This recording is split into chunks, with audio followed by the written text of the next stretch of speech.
보면 하나하나 사실관계들이 밝혀지고 있지 않습니까? 일단 소위 대통령 부인의 통화 녹취 내용도 나왔고 대통령의 통화 녹취 내용도 나왔는데 그 내용을 보면 공천에 개입을 했는데 그 공천 개입과 관련해서 대통령도 공천에 개입할 수 없을 뿐만 아니라 대통령 부인은 일개 사인이기 때문에 공천에 개입할 수 없는 거죠. 명태균 씨도 마찬가지 내용들입니다. 근데 왜 검찰을 못 믿냐면 검찰이 맨 처음에 이 사건을 배당했을 때 소위 수사검사가 없는 수사과에다가 이거 다 배당을 하고 거의 1년 동안 묵혀놨어요.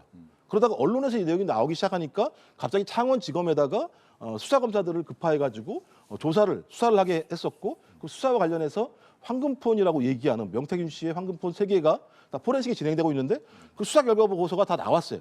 일부는 지금 공개가 된 내용들인데 그 내용을 보게 되면 언론에 나왔던 내용들이 거의 사실관계에 부합되게 결론들이 나오고 있는 상황입니다. 거기다가 수사 보고서를 썼던 창원지검에 있었던 검사 8명이 이례적으로 연서명을 했어요. 연서명을 한 이유가 뭐냐면 이 사건은 필히 소위 용산 대통령 내외를 꼭 수사해야 한다라고 하는 판단 하나, 또 하나는 한두 명이 이걸 쓰게 되면 검찰 내부에서 왕따 당할 수도 있기 때문에 8명이 자기들의 책임을 갖다가 분산하려고 했다는 얘기가 나올 정도로 저는 명백한 어떤 증거들이 나오고 있는 상황이다. 근데 갑자기 이걸 서울중앙지검으로 올리면서 내용 자체에 대한 공개가 거의 없었어요. 실제로. 그리고 뭐만 이루어졌느냐? 그 강혜경 씨에 대해서만 기소하는 문제가 발생을 했습니다. 그리고 12월 달부터 실제적으로 검찰 내에서 수사가 중단되고 있다는 얘기들이 나오는 상황입니다. 저는 그래서 검찰이 이걸 수사해서는 이 사건에 대한 실체를 밝힐 수 없다라고 판단이 들기 때문에 그럴 때 특검을 통해서 객관적이고 중립적인 특검이 이걸 수사했을 때 국민들이 충분히 신뢰할 수 있고 또 명태균 게이트, 명태균 특검 같은 경우는 국민들의 60%, 70% 이상이 찬성하는 겁니다. 이걸 누가 맡고 있느냐? 그냥 국민의힘이 계속 맡고 있는 상황이에요. 저는 그 정도 대통령 부인, 그 대통령의 육성이 나왔으면 제가부터 이건 특검을 수용해서 객관적으로 밝혀내는 게 국민의힘을 위해서도 좋은 거 아닌가? 왜냐하면 그쪽에 계신 분들 다 아니라고 말씀하시니까 특검에서 밝혀지면 본인들 죄를 다 터시는 거 아니에요? 명태균 특검법을 어떻게 해야 될까요? 지금 이게요, 보궐선거 때 김영선 있죠. 이때는 이게 대통령 취임 전이죠. 민간인이에요. 김건희에서 민간인이죠. 이거는요, 결국에 이재명 대표나 김혜경 여사가 공천에 의혹이 있다. 이거 특검하자는 거 저는 똑같다 봐요. 왜냐하면 이게 공무원은 개입하면 안 되죠. 그러나 이게 공무원이 아닌 사람이 누구한테 좀 잘 봐줘 부탁하고 뭐 전화 한 통 한다. 이게 법적으로 뭐가 문제되죠?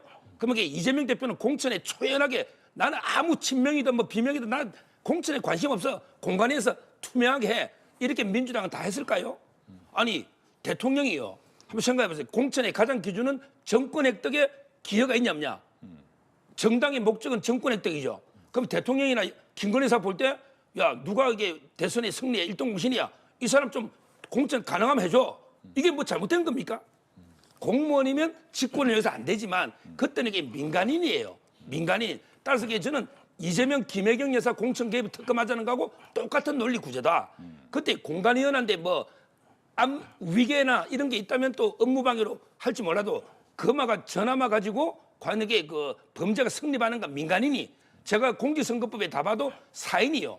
솔직히 제 같은 사람도 아는 공간위에서 아이고 저 형님 한번 좀 잘 검토해 주세요. 형님 이리 가세요. 제 같은 패널도 관여합니다. 근데 이걸 조사한다고 제가 똑같단 말이에요. 따라서 저는 법리적으로 이게 안 되는 걸 지금 하고 있고 그다음에 두 번째는 이게요. 억울하면 이게 뭐 특검해가지고 밝히라잖아. 밝히면 벌써 떠나요. 무슨 말이냐면 이게 대선 조기 대선하면 대선용이거든요. 그냥 우리 홍준표, 오세훈, 이준석 이런 보수 대권주자 상처를 좀 내보자. 이런 의도예요. 근데 나중에 가서 무진한 거예요. 이미 대선 끝났는데. 따라서 이게 저는 대선용 정략적인 특검이고 그다음에 우리 대선 주자들을 잡기 위한 이런 거죠. 지금 김건희 여사 뭐 수사만 무슨 의미가 있나요? 대통령 내란하고 있는데 이게 무슨 의미가 있나요? 아무 죄도 아니. 따라서 저는 의도가 의심스럽다는 거예요. 아니 사실관계를 확인하면요. 2022년 당선자 시절만 얘기하는 게 아니에요. 2024년도 마찬가지입니다. 여기에 저희 대통령 부인이 공천에 개입했다는 내용들이 나와요.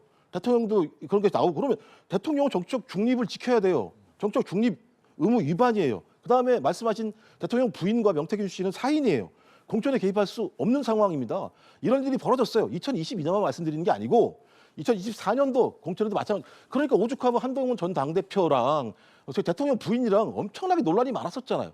이게 나라가 돌아가는 꼴입니까? 어떻게 대통령 부인이 저희 국민의힘 집권 여당의 당 대표랑 공천 문제로 논란이 벌어지고 있고 거기에다 녹취 내용들이 나오는 상황이라면 전 적어도 국민의힘이 저희 국민들의 이화 요구를 대변한다면 우리 더 당당하게 자, 특검합시다. 특검에서 밝혀냅시다라고 하는 게 맞는 거죠. 알겠습니다.